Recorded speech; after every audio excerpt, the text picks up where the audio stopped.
Assalamualaikum warahmatullahi wabarakatuh. Para pemirsa yang semoga dirahmati oleh Allah. Saat ini kami sedang berada di samping Ustaz Firanda Andirja LCMA dan kami Dr. Fian Latif insya Allah ingin menanyakan beberapa permasalahan yang penting tentang Islam dan sains. Maka kita di dunia sains itu banyak sekali teori-teori yang tampaknya bertentangan dengan Islam. Kemudian banyak orang yang ketika dihadapkan pada teori-teori yang tampak bertentangan dengan Islam ini, mereka ada yang memilih sains sehingga mereka menafikan agama. Mereka tidak mengambil sebagai bagian dari agama sama sekali. Mereka lebih menggunakan sains. Ada juga orang yang lebih menggunakan agama sehingga mereka menafikan sains sama sekali. Nah, kita ingin bertanya kepada Ustaz Firanda Andirja bagaimana kira-kira sikap yang benar dalam menyikapi hal ini, Ustaz. Bagaimana mendudukkan antara Islam dan sains? Apakah mereka itu bisa bertentangan? Kalau ada tampaknya bertentangan, itu bagaimana sikap kita? Bismillahirrahmanirrahim. Wassalatu wassalamu ala Rasulillah wa ala alihi wa sahbihi wa mawala. Kita tahu bahwasanya agama diturunkan oleh Allah Subhanahu wa taala, pencipta alam semesta, ya, pencipta segala keajaiban yang ada di alam semesta, pencipta segala sains yang ada di alam semesta. Oleh karenanya tidak mungkin kalau kita percaya adanya Tuhan, percaya adanya pencipta, tidak mungkin pernyataan sang pencipta bertentangan dengan apa yang diciptakan. Sebenarnya sains yang ada, teknologi atau perkembangan ilmu yang ada, semuanya dari ciptaan Allah Subhanahu wa taala. Kalau kita meyakini Allah yang menciptakan, maka tidak mungkin dia mengungkapkan satu pernyataan yang bertentangan dengan ciptaan dia sendiri. Itu mustahil, ya, kecuali orang-orang yang memang tidak percaya kepada adanya Tuhan, ya. Kemudian perkara yang berikutnya, kita harus ingat bahwasanya Al-Quran maupun hadis-hadis Nabi Shallallahu Alaihi Wasallam pada dasarnya bukan ilmu sains. Kita tahu Al-Quran dan hadis-hadis Nabi diturunkan di zaman 1400 tahun yang lalu, ya. Orang-orang Arab yang mereka tidak mengetahui tentang sains sama sekali, dan mereka tidak mengerti tentang sains sama sekali, apalagi ilmu-ilmu teori yang sekarang. Oleh karenanya Al-Quran memang tidak diturunkan sebagai buku sains, tetapi dia sebagai buku yang menanamkan keimanan dan ketakwaan dan amalan saleh. Meskipun kita tidak pungkiri ada sedikit sebagian pernyataan dalam Al-Quran yang tentunya tidak bertentangan dengan sains sama sekali. Oleh karenanya kalau ada nampak sepertinya sains bertentangan dengan Al-Quran atau bertentangan dengan hadis-hadis Nabi Shallallahu Alaihi Wasallam, maka itu bisa saja kembali kepada kesalahan dalam salah satu dari dua perkara. Perkara pertama, kesalahan dalam sains tersebut, sainsnya belum matang, ya, atau dia berdasarkan eksperimen atau penelitian, ternyata penelitiannya salah dan terlalu banyak teori-teori yang akhirnya digagalkan di kemudian hari, ya, karena mereka begitu eksperimen kemudian meyakini eksperimen tersebut ternyata di kemudian hari digagalkan oleh para peneliti-peneliti yang lain. Atau kesalahan yang kedua, kesalahan dalam menafsirkan ayat atau hadis-hadis Nabi SAW.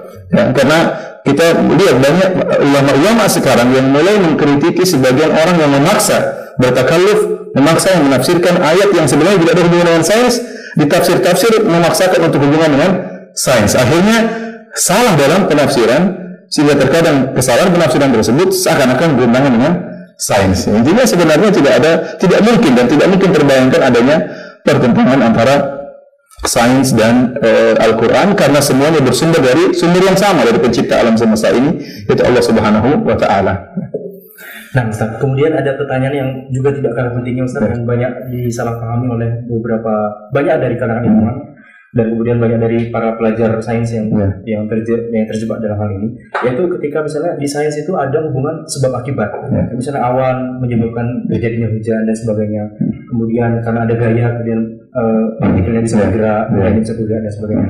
Maka di sains itu akhirnya orang beranggapan bahwa kita tidak butuh konsep Tuhan karena semua gejala alam itu bisa diterangkan oleh teori sains, oleh fisika, kimia, biologi. Jadi buat apa kita mempelajari bahwa Allah menciptakan segala sesuatu, Allah mengatur segala sesuatu di semesta, karena teori-teori sains itu ternyata sudah menjelaskan hal ini semua. Bagaimana jawabnya? Ini sebenarnya pemutarbalikan fakta. Seharusnya kita tatkala belajar sains kita semakin percaya kepada Tuhan. Oleh karena Allah mengatakan, afala yanzuruna ilal ibili kaifa khuliqat. Tidakkah mereka melihat bagaimana onta diciptakan? Kita lihat bagaimana onta, bagaimana bentuknya, yang penuh keajaiban. Tentunya ada sebab hubungan akibat, tetapi sebenarnya itu mengantarkan kita justru percaya kepada pencipta sebab dan akibat tersebut. Contohnya lagi seperti wa fi anfusikum afala tubsirun, dan pada diri kalian apakah tidak kalian lihat bagaimana organ-organ tubuh yang ada dalam tubuh kita berjalan dengan begitu hebatnya.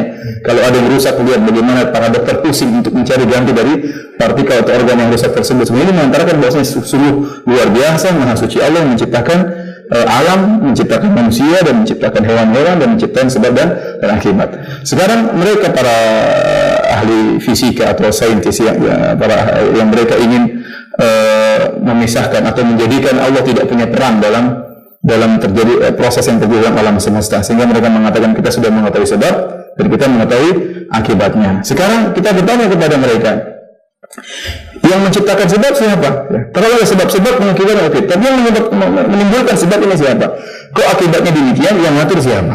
Contohnya seperti mereka mengatakan, contoh seperti saya dulu pernah belajar di SMA, alam benar atau tidak? Tentunya Mas Andi lebih paham tentang, mungkin diperbaiki tentang proses penciptaan alam semesta, ya. Seperti kata mereka ada dari sebuah laut, ya. Kemudian ada proses amonia terus jadi terkena petir atau apa, saya nggak paham juga, ya. Taruhlah terjadi alam seperti demikian, tapi yang bikin lautnya siapa? Yang bikin amoniaknya siapa? Yang datangkan petirnya siapa? Apakah itu dari tidak ada menjadi ada dengan tiba-tiba? Mustahil. Secara akal, apakah sesuatu tidak ada menjadi ada? Bagaimana? Tidak mungkin. Masih ada Tuhan yang mengadakan. Dan Al-Quran dalam terlalu banyak ayat mengakui adanya sebab dan akibat. Apa namanya? Allah menyebutkan kemudian fa'akhraja bihi, kami turunkan dengan, kami keluarkan dengan air hujan tersebut tumbuh-tumbuhan. Terlalu banyak dalam Al-Quran. Dengan adanya air hujan kami tumbuh-tumbuhkan apa? Tumbuhan. Dengan sebab ini kami ini. Terlalu banyak sampai Allah Subhanahu wa taala mengajarkan kita untuk melakukan sebab untuk mendapatkan akibat. Seperti dalam tafsir surat Maryam, tatkala Maryam dalam keadaan lemah, kemudian Allah Subhanahu wa taala berkata, wa huzzi ilayki bi jid'in nakhlati tusaqit alayki rutaban janiyya. Kata Allah Subhanahu wa taala, "Hai Maryam, goyangkanlah pohon korma supaya bisa jatuh apa? Buah kormanya." Jadi untuk menjatuhkan buah korma ada sebab, yaitu dengan membayangkan pohon korma tersebut. Terlalu banyak dalam Al-Quran maupun hadis-hadis Nabi yang mengakui adanya sebab dan akibat. Jadi saya katakan ini adalah pemutarbalikan fakta. Seharusnya dengan mengetahui konsep sebab dan akibat, kita semakin percaya dengan Tuhan dan menambah keimanan kita kepada Allah Subhanahu wa taala. Masya Allah, terima kasih sekali. Jazakallahu khairan Ustaz. Jawabannya semoga bermanfaat bagi para pemirsa. Semoga dengan jawaban-jawaban dari Ustaz Firman Abidjani kita bisa memahami bagaimana kedudukan Islam dan sains dan bagaimana hubungan sebab akibat yang ada di dalam teori sains. Wassalamualaikum warahmatullahi wabarakatuh.